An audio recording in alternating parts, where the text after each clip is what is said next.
I paid $16 for a ticket to see the first 6 minutes of The Dark Knight Rises in IMAX, and come to find out it came with a free movie, so I stuck around and I watched it.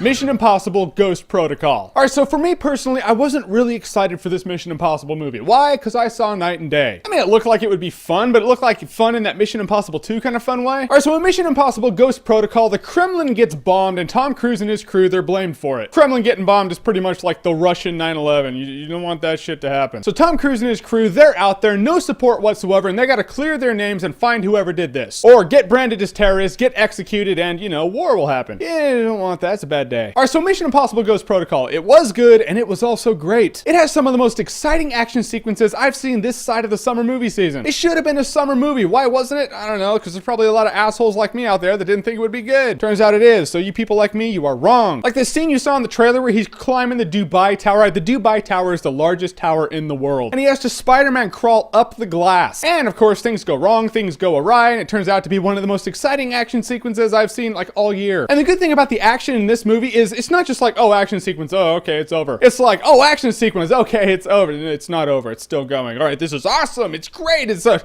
man, that was awesome. And now it's a, oh, it's not, it's, all right, keep going, awesome. And the characters were cool, they were all relevant. It wasn't like the Tom Cruise show, you know, it was a Tom Cruise and crew show. Like the teacher chick from Precious, she's in it, and this just in, she should play Jade in a Mortal Kombat movie. I'm just saying, I'm throwing it out there. I didn't have a teacher that looked like her. If I did, I'd be like, straight A's, you bet. No, I'd probably fail the class, but whatever. And Simon Pegg's in it, and he's really funny. The good thing about Simon Pegg, he has a way of being funny without it being cheesy. I mean, he just has really good comedic timing. And of course, Jeremy Renner's in it, and there were rumors that was like, okay, Jeremy Renner's gonna be like some sort of Tom Cruise replacement. But one, I don't think he is, and two, he was still a relevant character. Like, not only was his character cool, but there were some surprising character elements to his character that I really liked and I thought really worked for this movie. All in all, exciting action sequences, funny when it needs to be, and it all works. What you get is the best Mission Impossible movie that has ever happened yet. If you can get past the point that, you know, they have this absurd tech that does not exist but is really awesome. I don't know how they came up with some of this tech. It was almost like the scriptwriter was like, all right, and I want them to walk down a hallway right in front of a guy, like a guard that's not supposed to see them. All right, make that happen in the script. You need absurd tech to do it that doesn't exist, but they did it, and it was cool as hell. All in all, Mission Impossible Ghost Protocol is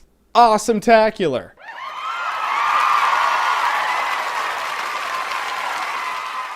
And grasp that, I did not expect to give it this rating, especially after I just watched the first 6 minutes of The Dark Knight Rises. When you can watch the first 6 minutes of what you want to see, which is The Dark Knight Rises, and then roll into a movie that you're like, it might be alright, and then have that movie be awesometacular, that's something. This movie's cool as hell, go see it. It should have been a summer movie. Now we have a really cool summer movie in winter. Alright, so the Mission Impossible movies. What's your favorite Mission Impossible movie? Comment below, let me know. Even if it's 2, no one will hate you for it. And as always, if you like what you've seen here and you want to see more, click right here to see more.